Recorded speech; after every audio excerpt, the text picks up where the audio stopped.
Welcome back, ladies and gentlemen, to part 158 of Let's Play The Witch 3 The Wild Hunt, where we are currently investigating the Spotted White's lair. We just read her journal, and let's see if we can find her. Smashed mirror. As if someone couldn't stand to look at themselves. The monster. Journal's author, maybe? Yes, let's nick the spoon to try and attract it. I mean, that'd work in my opinion. Spoon. Pretty ordinary. Maybe a little old. Hopefully this isn't No going to be too big a spoon problem. you have shall sate you. Whatever lives here treated that literally. Still searching for the right spoon. Another spoon. Yep, just as normal as the last one. I'll go worry about them guys in a minute. A spoon key. Sophisticated crafting. Tag bears a description. White's a true collector. This certificate certifies the item up for auction. An antique spoon key forged at the Christenofferson and Sons workshop in 1210 belongs to Simigol Circus, owner of the Pheasantry. White's obsessed. A real collector. Thoroughbred. Skeletons. Doubt they came here willingly. This have anything to do with the curse? None shall sit and dine with you at your table. It'd make sense. Broken neck. Indentation in the skull's lateral surface. Smacked in the head with something heavy. Right arm bit right off. Teeth all knocked out. Somebody tried to force feed him. No claw or fang marks. Probably choked to death. Woman's name scratched into this wooden spoon. Romantic. Dear Master Levasseur, I know you track outlaws. I know you track outlaws for pay. I know you track outlaws for pay. I've an unusual assignment for you. No doubt you wonder why I've drawn you out here and why we cannot meet in person. You see, in my present situation, any kind of meeting is very risky. Not so much for me as for the person whom I meet. For I am afflicted by a curse, or, as I hope, and why I've turned to you, the side effects of medicine given to me some time ago by a herbalist. Soon after I visited this herbalist, she disappeared without a trace. I desperately wish to understand my illness, so I wish to hire you to find her. When you do learn as much as you can from her and can about this medicine she gave me. If my suffering is a result of her wickedness, then make her provide an antidote. I assure you I have ample wealth and reward you with no small part of it for your services. If it turns out my suffering is not the fault of the herbalist, please let her go. I will then have a different task for you, because this shall mean I am afflicted by a terrible curse, which only the gods can cure. I believe it was cast upon me by a certain beggar who came by the manor while I was hosting a soiree for a few friends. If you can find this vagrant, I will pay you double. Sadly, all I remember of him is that he sold mirrors. Oh, Jesus Christ. That dickhead again.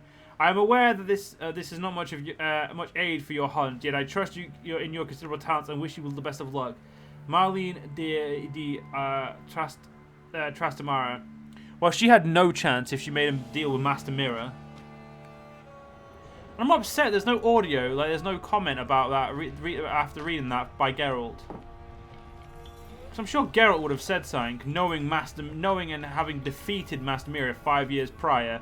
Given that the Blood and Wine takes place, which is very weird when they talk about the war, because this takes place 5 years after, or at least it does according to the Wikipedia pages, 5 years after the main games, which means unless the wars went on for 5 more years, which they can do. That actually does seem like a White's lair, bit atypical, but still, Cauldron should be somewhere around here. While that can be realistic, and I mean, not just realistic, it can definitely happen, but even then, what's it called? It doesn't, like, it... Spoon. I'm pretty sure the war was meant to have ended years prior, like, well, a year, or, like, just after the end of the war came pretty soon after, another spoon. when Geralt, Ciri was found. Just as normal as the last There's obviously one. in our story, Nilfgaard one, but obviously... And I was looking for. White's not particularly tidy. Tables set. White who lives here is getting ready for some sort of feast. White that lives here, definitely afflicted by a curse, and it's been trying desperately to lift it. White's obsessed, a real collector, thoroughbred. Cauldron's empty, unfortunately. We just need some brew. Afraid he won't get that. No choice but to hide and wait for the saliva glands and their bearer. Need a spot that'll let me observe the cauldron.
Not gonna hurt you. Wanna help? I've seen the words of the curse on the walls. Think I know how to lift it.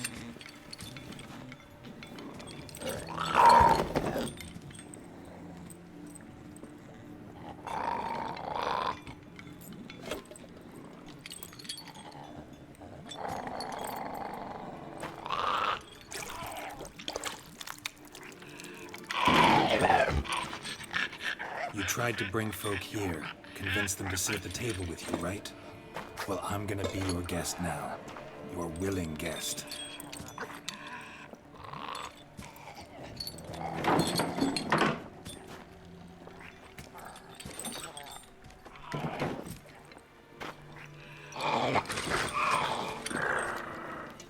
Just need a bit for Regis. And now we'll tend to you.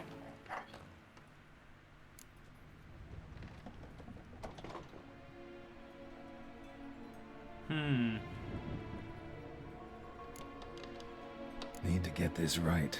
Words of the curse were, "None shall sit and dine with you at your table. No spoon you have shall sate you. Never again shall you wish to spy your reflection in the mirror."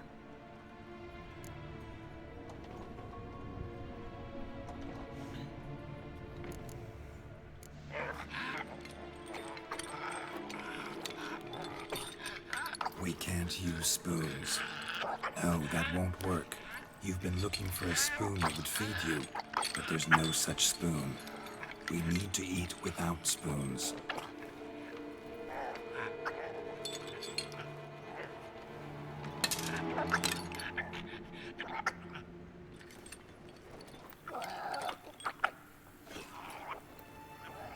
Jesus, Geralt, can't believe you're eating it.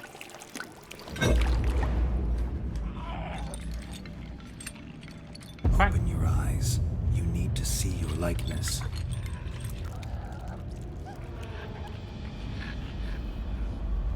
Holy shit, I got that right.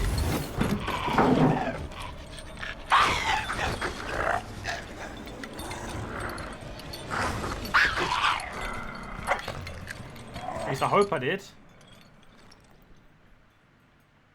That was a very toxic substance. I think it worked. Just not quite like I expected. Need to see what happened to the white. Won't be hard to find given its stench. Consider me extremely interested in what happened. I'm pretty sure I actually did it.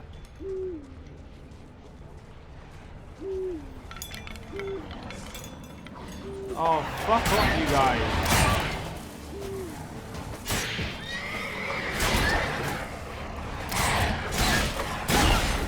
Three of them, seriously? Oh, sorry, 4. Oh, even more. 1 minute. First things first. Take, where the fuck? Oh, that is it. Yeah, it's 3 of them. Take that off, and wait, I know these guys now. What are they? They cursed ones? Archospores suck. Wait, Archospores are fucking cursed ones? God damn it, I've been using the insectoid thing on them. Which actually seemed to work, so I guess I'm not really going to complain. Oh, the spectres. That makes way too much sense. Right, let's use spectre shit on them, which is that one.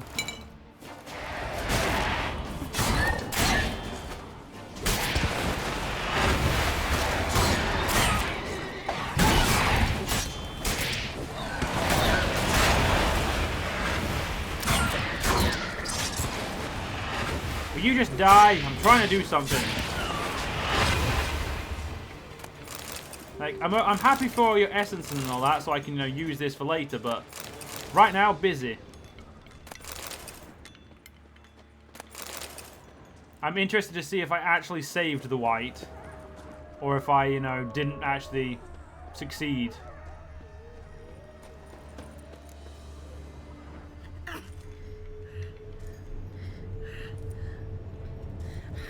Shh, easy. Not gonna hurt you. Eat. I must eat.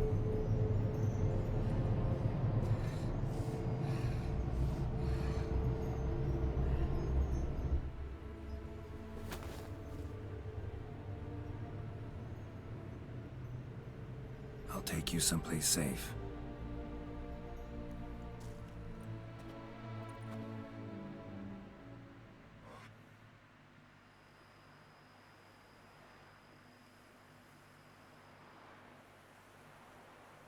So I took her by the hand and led her here. Seemed the only sensible place for her. You did the right thing, sir. She should recover quickly here. Don't worry, sir. I shall see to everything. She is safe here and in good hands. She'll soon be back on her feet. Might actually take a while. She hadn't eaten anything in over 100 years when I found her. Horrid. Whatever brought this about? Told me her story on the way here. Her name's Marlena. She was once the very beautiful and proud heiress to the Trastamara estate. One evening, when she was holding a banquet for friends, a beggar came to her gate seeking alms. He had a bowl and a spoon with him. He sat outside her fence and waited. I've heard of the custom. An ancient rite of hospitality that obliges one to give food and drink to such a guest lest he depart hungry. To neglect the custom is to bring great misfortune down upon oneself. Marlena didn't care a whit for the old customs. She drove the man off, saying she'd rather feed the leftovers from her feast to her dogs than to give the beggar anything. The beggar then broke his spoon, cast a curse. She was beautiful, so he said she'd never wish to look at herself in the mirror again. Since she adored feasts, he swore no one would ever wish to sit and dine with her. And as she even refused him the crumbs from her table, he swore she'd never find a spoon in the world that would sate her hunger. A harsh punishment. I imagine lifting the curse was hardly simple. Curses are tricky. They play on irony. Always gotta figure out what the catch is. Marlena had spent decades looking for a way to lift it. Transformed into a wight, she stole spoons and lured folk into her home, trying each time to get them to dine with her. Didn't work. So what did? Someone had to sit down and share a meal with her, of their own free will. They had to eat without using spoons, and make her look at her reflection. That's it? That was all it required? Simplest solutions are sometimes the last that come to mind. Besides, when you're a wight, it's pretty damn hard to find willing human company for a feast. I imagine so. But, most importantly, it is now over. Please, don't worry. She will be in good hands here. Thanks. Gotta get back to my business now. See you soon. Huh. I'm actually glad that that worked. I must admit, when I kind of, you know, had to rehear the curse so I could, you know, get a, like, my brain was, did just actually completely faltered when he said, oh, but like, and I was trying to figure out how to do the, like, what, you know, I'm not good with riddles, so, like, Come on. trying to counter a curse to me, in my brain's like, okay, how? It's like, fuck that. So, yeah, I'm glad that actually worked. Because honestly, I thought the idea of swapping spoons seemed like a good idea, because it's like, well, but then like it's like no spoons shall sate you. So well, I mean I'm dissecting something that's pretty simple to most people, so I don't know why I am, but to me I was proud of my achievement, because although I can be considered decently smart in some regards, in other regards, holy crap, am I dumb. Like, I may be good at certain things, like I think like programming, stuff like that, I'm decent with. But when it comes to, like, logical conundrums, I'm not the best. Hey, look, another Bruxa. More than likely, because of the way she's wearing that cape, or cloak. But, it doesn't really, I mean, yeah, I'm just happy with myself. I'm proud of myself for getting that right. Because I just honestly didn't think I would have. Let's go see what our good friend Regis has got to say.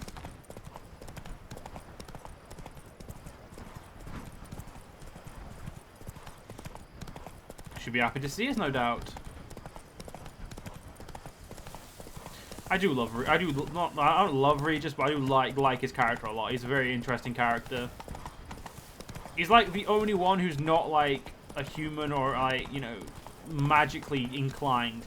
Though, yeah, I'm sure, I guess you could consider vampires magical, but you know, I mean, like in the sense of like he's not a sorceress. He's not this woman, like this child with amazing destiny. He's just a vampire. That's all he is. He's just some random vampire dude. Oh, yeah, turn down the game because there's a really weird fucking sound effect in here. So it should only be turned down on my side, so I do apologize for you guys, but I would recommend turning down for a second. There we go. Think your friend's hand will make for a nice broth? You've clearly honed your sense of humor. But we are not cannibals, Geralt. I took a fragment of tissue from the hand. It will suffice to prepare some resonance. What did you do with the rest? I cremated it, as our codex commands. A raven told me you'd acquired the necessary ingredient. Send your spies after me? My watchers. Were something to go wrong, I could then arrive quickly to help. Managed fine alone, but thanks for the thought. Gonna need much longer to finish brewing resonance? Mentioned a last ingredient, too. What about that? That, I fear, might prove troublesome. You see, to use the concoction to summon the memories of one, the solution must contain the blood of another specimen of the same species. Shouldn't be a problem. I happen to know a higher vampire who should be willing to help. Right, Regis? It's not that simple, I'm afraid. While you were away, I tried my damnedest to identify a replacement, but alas, none such exists. Not sure I understand what the problem is. Can't we just draw some of your blood?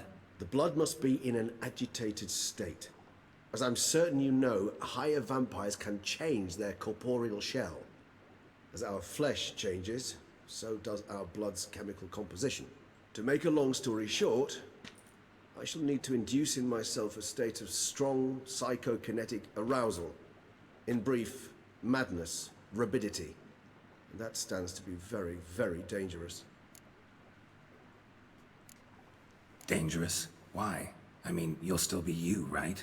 True, but I should be highly agitated, in a state of fury. You know better than I that fury cannot be controlled. If you've ever seen an enraged vampire, you know very well that all who find themselves nearby will be in grave danger. How will we handle that? I'd rather not have you lunge at me, claws extended. That makes two of us. But worry not. I've thought it through very thoroughly. Details to follow soon. All right, so what do you want to do? We shall visit Tesha Mudna, an ancient vampire estate. There we will find cages suspended in the air. I will enter one, be confined. You will lure beasts there. Beasts you will then kill. The bloodletting should prove profuse. Abundant enough so that the blood scent will drive me mad. Wild. Tesham Mutna. What's it like? It is a place of torment. A torture chamber. Long ago, shortly after we'd arrived in this world, one among us named Kagmar developed such a taste and lust for human blood that in one night he could imbibe an entire village. This brought trouble on the entire species. Common folk wearied quickly of living in constant fear. They began to hunt us, seek the aid of mages and witches in tracking us down. So what? Not like they could ever hope to kill you. But they were bothersome. Forgive the comparison, but when did you last enjoy mosquitoes buzzing around your head? In any case, the other vampires decided something had to be done. Kagmar had to be caught and punished. A torture chamber was thus outfitted in the dungeons of Tesham Mutna. Inside it, a cage made entirely of a special alloy of silver, dalvinite, and meteorite steel. Kagmar was captured and locked in the cage. Sat there over 2 centuries, driven to fury time after time, never able to escape. Thus I know the cage will withstand the fury to which we shall drive my humble being. See no reason to dawdle. Tesham Mutna. Take me there. In a moment. Just one last thing.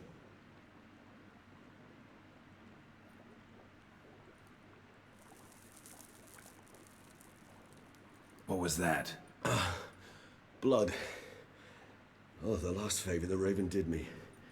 I've also taken some sancurium, a solution that sharpens one's sense of smell. One drop of blood shall smell like a gallon to me now. You crazy? You're a recovering addict. Your outrage warms my heart, Geralt. But you must remain calm. I have no choice.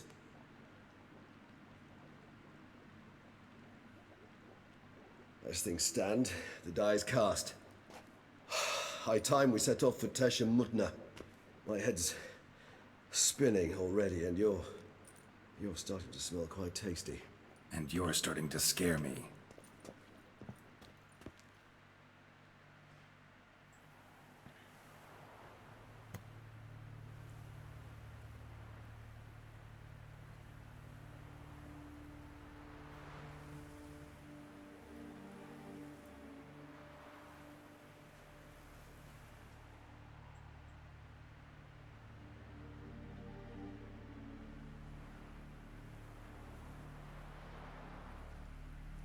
We have arrived. The sacrificial chamber of torture and torment lies underground.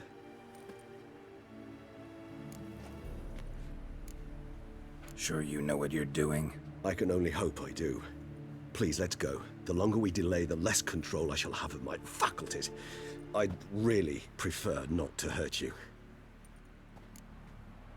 You lead.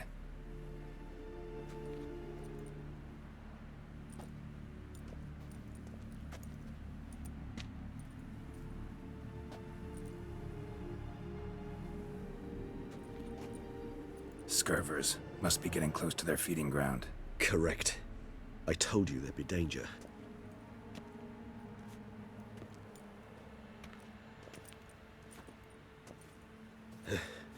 Beyond this wall lies... An ancient vampire dungeon. Seen a lot of things in my time. Nothing quite like this, though. I feel honored. A man with such a wealth of experience, yet I'm about to show him something new. Now, to open it.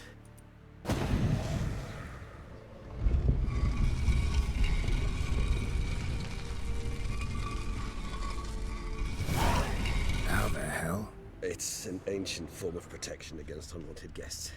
The mechanism which releases the latch reacts only to a higher vampire's blood. Tricky mechanisms. A vampire hideout. Fortified, secured. Must have been important to your species once. Toussaint. It shall always be so. During the conjunction, the gate from our realm to this one opened, and from this land and no other. This was the first place he saw. I am he who serves the tribe. Exalted above men, I renounce human weakness. Uplifted above men, I become keeper of my flock. Filled with strength, I turn my sword against the enemies of the tribe. I am master and slave. I am executor of the will of the tribe. I accept this sword and armor so I may serve the tribe. Human husbandry and care. This for real? The author observed humans, their behavior, over the many years he spent breeding them. Only suspect though it may be, it's a thorough survey of the topic. This place. There's evil here. Death hangs in the air. Yes. Great many beings have breathed their last here. Let's have a look at this armor then. Oh, that's fucking nice. That's actually really nice. Now, if there was gauntlets and a fucking what's it called? There was gauntlets and boots. I would actually probably wear that armor.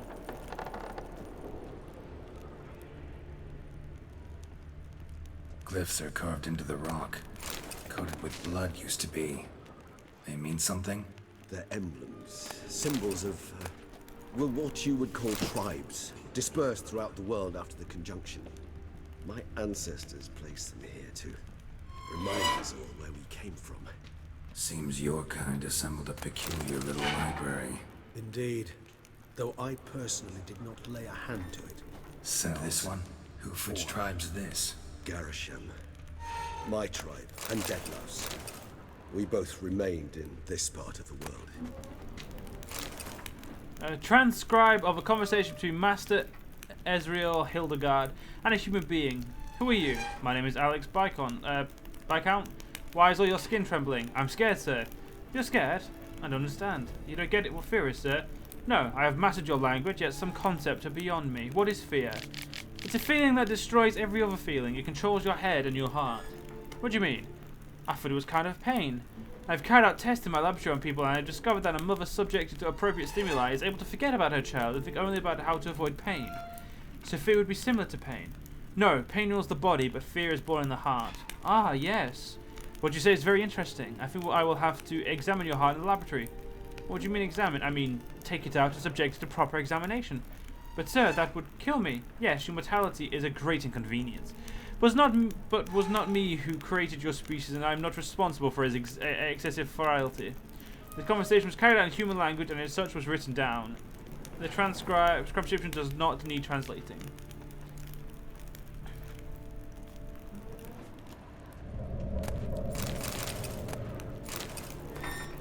I found a piece of parchment that fell from the pocket of one of the monsters.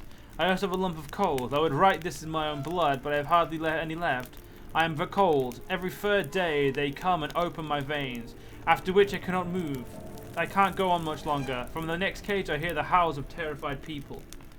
If I had the strength, I would smash my head against the bars. I hope it won't go on much longer. Alloy from the cage next to me died yesterday. They drank him to death. This must have irritated them, because I heard them arguing their strange language. They brought new people in this morning. You could say that a supply of fresh blood arrived. They have no idea what they're in for. My only comfort is that I already know I won't have to live through the terror that I felt the first time they came for me. I have no idea what they wanted until they pulled out their shiny instruments. They have never seen such beautiful metal. My blood glistened at a purple silvery color in those instruments. Well, fucking hell. This is getting dark AF. And there's the full fucking set.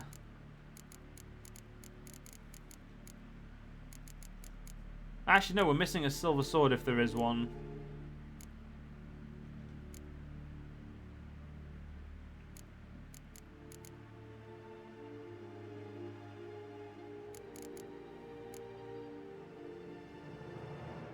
It's not as strong as my armor, but it's interesting to say the least. And this one?